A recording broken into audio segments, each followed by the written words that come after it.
प्रसंग सांगतो तुम्हाला एक अनुभव. एक मुलगा असतो, रोज आई जवळ 4 भाकरी घेतो आणि बाहेर प्रवासाला निघतो. तर त्याचा प्रवास होत असताना पहिल्या दिवसात तो जेवण करून घेतो, पहिली भाकर खातो, दुसऱ्या दिवसाची खाऊन घेतो आणि तिसऱ्या दिवसाची खातो, एक भाकर उरते. पण तो चालत असतो. चालत असताना तो 10 वर्षाचा बालक असतो, त्याला भूक लागते. तो एकच राहिलेले, घरी जाईपर्यंत ताकद पाहिजे म्हणून थोडा वेळ जातो. दुपारची वेळ होती आणि दुपारच्या वेळेला एका झाडाखाली तो बसतो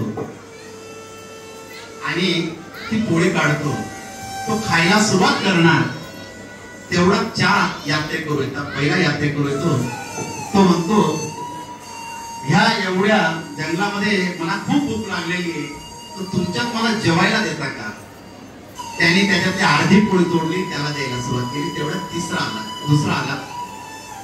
तो बोलला, मलाही भूक लागली, मलाही देता का? परत त्या एक पोळीचे 3 भाग त्याने केले. परत तिथं तिसरा आला, त्याने मागितलं. परत त्याने एका पोळीचे 4 भाग केले, 4 आणि परत एक 5वा आला. 4था माणूस आला, त्याने जेवण मागितलं. याने ते 4 भाग 4 वाटून दिले. तो त्या दिवशी उपाशी राहिला. त्यांच्या गप्पा रंगलेल्या असताना त्यांनी प्रश्न विचारला, तुम्ही 4 जण आज का माझ्याकडे मागताय? खरंच तुम्हाला भूक लागली का?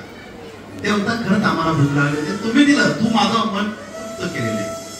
मग तुम्ही कोण आहात ते आम्ही तुला सांगू शकत नाही. पण आपल्या गप्पा रंगल्या, मी अन्नदान दिलं, सर्व दिलं, मग मला सांगायला का हरकत नाही? मग त्यासाठी जणाला त्याची दया आली. त्याने सांगितलं, आम्ही यमदूत आहोत, आम्ही प्रत्येकाचे प्राण घ्यायला येत असतो. पण आज काय झालं, आम्हाला भूक लागली की तुझ्याकडून मागण्याची इच्छा झाली. मग तो बोलू लागला, खरंच का? मग त्या दुसऱ्याला विचारलं, तू कोण? तो बोलू लागला, तुझं लग्न होईल 20 वर्षांनी. तुझं लग्न झाल्यावर मी साप म्हणून तुला दंश करणार आणि तुला मृत्यू देणार, ते काम माझं आहे. मग तो तिसऱ्या विचारतो, तुमचं काम? जेव्हा तुझा मृत्यू होईल तुला घेऊन जाण्याचं काम माझं राहील. आणि चौथ्याला विचारलं, तुला जेव्हा घेऊन येतील तुझा पाप पुण्याचा हिशोब मी करणार. आता 10 वर्षाचा बालक यांनी काही मनावर गोष्ट घेतली नाही. 10 वर्ष झाले, 20 वर्षाचं झालं, त्याचं लग्न ठरलं. सुंदर अशी त्याला पत्नी मिळाली. लग्न झाल्यानंतर पहिला दिवस होता, आपल्या पत्नीला त्याला त्याच्या शयनगृहामध्ये भेटायला जायचं. पत्नीला तिच्या आईने फळं, मिठाई भरपूर काही दिलेलं होतं. म्हणून तिचं इच्छा होती, आपला पती जेव्हा आपल्या शयनगृहात येईल तेव्हा मी मिठाई खाईल आणि माझ्या नवऱ्याला येईल. जेव्हा हा जात असताना ज्याने वचन दिलं होतं, मी साप म्हणून तुझ्या घरात तुला दंश करायला येईल, हा जाऊ लागला. तेवढा तो साप समोरून आला आणि त्या सापाने खणा उघडला आणि त्या वेळेस त्या सापाच्या डोळ्यातून अश्रू येऊ लागले की मी भुका असताना याने स्वतःचा विचार केला नाही, पण मला अन्नदान दिला, एक घास माझ्या मुखामध्ये दिला, माझं मन तृप्त झालं, मी याला दंश कसा करू? आणि त्या सापाचा त्याचा संवाद सुरू झाला की झालेल्या गोष्टी तो सांगत होता. मग तो म्हणे, माझं मरण आता तर तुम्हाला दंश करू शकतो.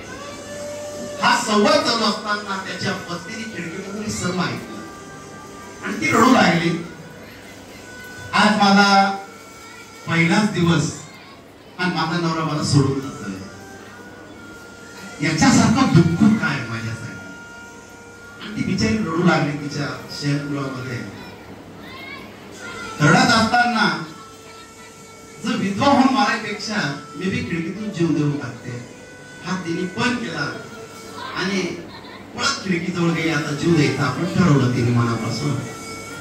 जीव द्यायला जात असताना एक महिला चालली होती, गरोदर महिला चालली होती, गरीब होती आणि तिला भूक लागलेली होती. हे देवा, पोटामध्ये 7 महिन्याचं बाळ आहे, माझ्या पोटामध्ये अन्नाचा कर नाही, माझं बाळ तरी टिकलं पाहिजे रे देवा. कोण मला जेवायला देईल, कोणी मला भीक सुद्धा देत नाही. मला माझ्या सासरवरून काढून दिलेलं आहे. मी आता कोणाकडे जाऊ. ती गरुडबाई रडत होते आणि जीव द्यायला जाताना खिडकीतून आवाज ऐकला. एक गरोदर स्त्री जाते, ती रडतीये, दया वया मागते की कोणी मला 2 घास तरी देईल का. तिने विचार केला, मारायच्या आधी आपल्या आईने काही मिठाई दिली, फळ दिले, तिला देऊन टाकू. म्हणून खिडकीतून हिने आवाज दिला, ए बाई थांब. आणि साडीच्या पदराला सर्व बांधून सर्व तिला पाठवलं आणि तिने ते खायला सुरुवात केली. आणि त्यावेळेस तिने आशीर्वाद दिला, तुझा सुहाग जिवंत राहो, तू अशी सुहागण राहो, तू सर्वांचं कल्याण करो, हा माझा आशीर्वाद आहे. हा आशीर्वाद दिल्यावर हा साप दंश करायला चालला होता. हा दंश करायला जाताना त्याच्या कानावरती शब्द पडले की तुझा सुहाग जिवंत असो, तुने माझा आत्मा तृप्त केलेला आहे. तो साप थांबला आणि तिसरा दुःख आला. अरे दंश करू नको, याला दुबा मिळालेली एकाच गरोदर बाईची. तिच्या मुखामध्ये त्याच्या पत्नीने अन्नदान दिलं आणि त्याचं पुण्य म्हणून ते हिला मिळत आहे. आता तू याला दंश करू शकत नाही. आणि तो आनंद सुद्धा त्या सापाला झाला, तो तिथून गेला आणि तिथं त्याचं आयुष्य वाढलं. ही शक्ती अन्नदानामध्ये. म्हणून तुम्ही अन्नदान कराल, कधी वाया जाणार नाही. ही शक्ती अन्नदानामध्ये. आपण आज थोडा जास्त घेतो अन्नपूर्णेचा वेळ दिवस असल्यामुळे, कारण काही विषय कथेमध्ये सांगितल्या जात नाही. तर तुम्हाला आज माऊलीने जास्तच विषय लावतो, तर 5 मिनिटं चालेल ना. तर अन्नपूर्णा मातेचं एक महत्व सांगतो तुम्हाला. हे अन्नदान केलेलं कधी वाया जात नाही, त्याचं पुण्य कधी आपल्या घरामध्ये येतं. आणि आपल्या घरामध्ये आपण स्वयंपाक करता, महिला स्वयंपाक करतात आणि प्रत्येकाच्या घरामध्ये वास्तुशास्त्रानुसार एक किचन गृह असतो, पण आपण त्याला किचन म्हणतो. पूर्वी अन्नपूर्णेचं स्थान म्हटलं जायचं, चुलीचं घर म्हटलं जायचं, आता किचन म्हणतात. तर अन्नपूर्णेचं स्थान म्हटलं जायचं कारण की आजही आपण किचन मध्ये काही गोष्टी टाळतो. आपण तिथं काय म्हणतो, अन्नपूर्णेचं स्थान. तर ज्या ठिकाणी अन्नपूर्णा असते ना, त्याची किंमत करतात. खूप महिला स्वयंपाक करताना कटकट करून स्वयंपाक करतात. कोणाचा राग राहिला, पोळ्या लाटताना त्यांची बडबड चालते, भाजी करताना कटकट चालते. तर त्याचा परिणाम असा होतो, तुम्ही जे बोलताना ते संस्कार त्या भाजीमध्ये जातात. जर आपण मंत्र बोललो तर तो स्वयंपाक मंत्रल्या जातो. जर आपण कटकट केली, कोणाबद्दल द्वेष निर्माण केले, तर ते द्वेष त्या स्वयंपाकात जातात आणि तसे स्वभाव घरातल्या लोकांचे बनतात. म्हणून कधी स्वयंपाक करत असताना आपल्याला जर कोणतं मंत्र तंत्र येत नसेल तर भगवंताचं नामस्मरण घ्या त्या ठिकाणी अन्नपूर्णाच्या गृहामध्ये.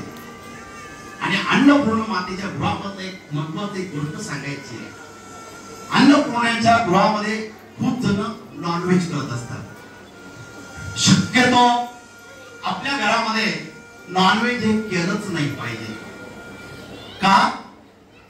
कारण की एखादी व्यक्ती मेली, आपण त्या व्यक्तीला स्मशानभूमीमध्ये नेत असतो.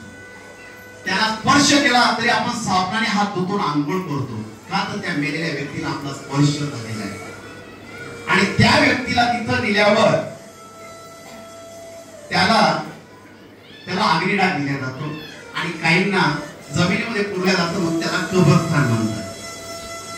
तसेच आपल्या घरी ज्यावेळेस नॉनव्हेज केलं जातं, त्या बी जे प्राणी, त्याचा एक व्यक्तीचा जीव आहे, तर त्याला आपण घरी आणतो. घरी आणल्यावर अन्नपूर्णाच्या गृहामध्ये दिल्यावर त्या गॅसवर, चुलीवर जेव्हा आपण त्याला शिजवतो तर आपलं घर हे स्मशानभूमी होत असते. कारण आपण त्याला शिजवतो आणि ते खातो, आणि जेव्हा खातो तेव्हा आपल्या पोटात जातो तर आपलं पोट एक कब्रस्थान होत असतं. तर आपलं घर आपण स्वतःहून स्मशानभूमी करत असतो, कारण की तो सुद्धा एक जीव आहे, आपण घरामध्ये आणत असतो. हा अनुभव घ्या तुम्ही. म्हणून त्या घरामध्ये कटकटी सर्वात जास्त असतात, कारण की जे जीव तिथं शिजवल्या जातात त्यांचा आत्मतृप्त होत नाही, म्हणून ते आपल्याला श्राप देत असतात. म्हणून आपण त्या घरामध्ये कधी नाही ज्या घरामध्ये नॉनव्हेज करत असतात. कारण की त्यांचा श्राप आपल्याला मिळतो म्हणून त्या घरातले लोक चिडचिड करत असतात. त्यांना कधी सुख लाभत नाही, काही ना काही संकट येत असतात. पैसा भरपूर असतो पण घराचं सुख मिळत नाही. काही ना घराचं सुख मिळतं पण घरात पैसा येत नाही. ह्या गोष्टी त्याच्यामुळे घडतात कारण की त्याला अन्नपूर्णेचं गृह म्हटलं जातं, घर म्हटलं जातं. तुम्हाला खायचंय बाहेर खुशाल का, पण आपल्या घरामध्ये जर अन्नपूर्णेचं स्थान आहे ते पूजाचं घरच मानत जा. कारण ती शक्ती त्या घरामध्ये. तुम्हाला इकडं तिकडं तोडगे करायची काही गरज नाहीये. आपल्या घरामध्ये सर्व तोडगे. आपण घरामध्ये देवाचं स्थान निर्माण केलं, आपला भाव केला आणि त्या भगवंताला घरामध्ये जरी आवाज दिला तर देव आपल्या बरोबर आहे. काही काही जण मला म्हणतात इथं आल्यावर, माऊली ही अंगठी घोड्याच्या नालची बनवलेली, आता मला 7.5 नाही लागणार ना.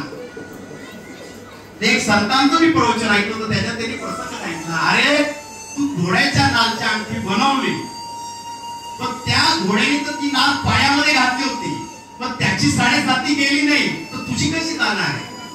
कारण त्याच्या पायाला ती नाल ठोकलेली होती आणि त्याच्या अंगावर बसून तो राजा फिरवता, माणसं फिरवते, त्याला चाबूक मारत होते. मग त्याला जरी 7.5 गेली नाही तर त्याच्या पायातली पडलेली नाल तुझ्या हातामध्ये घातल्यावर 7.5 गेली. हे तोडगे बिडगे हे फक्त भावना आहे. फक्त देवाच्या चरणी तुमचा विश्वास पाहिजे. तुम्हाला काहीच करायची गरज नाहीये. फक्त मनापासून त्या ब्रह्मांड नायकाचं नाव घेतलं पाहिजे. तुम्ही जर त्याचं नाव घेतलं ना तुम्हाला काहीच करायची गरज नाही. तो तुमच्या सोबतच आहे आणि सोबतच राहणार आहे. ही शक्ती त्याच्या पाठीशी. म्हणून आज सुद्धा आपल्या मठामध्ये अन्नपूर्णा माता प्रत्येकाला धान्य देणार आहे. ज्यावेळेस तुम्ही दर्शन कराल तर प्रत्येक महिलाची, प्रत्येक पुरुषाची ओटी, प्रत्येकाच्या हातामध्ये ती धान्य देणार आहे. अन्नपूर्णा माता म्हणून तर तो एक प्रसाद आपल्याला लाभणार आहे. तो आपल्या घरामध्ये, आपल्या धान्यामध्ये ठेवायचा नाही, कुणी वाळून त्याची आपल्या तिजोरीमध्ये ठेवायची. त्याच्यामुळे आपल्या घराची बरकता वाढणार आहे.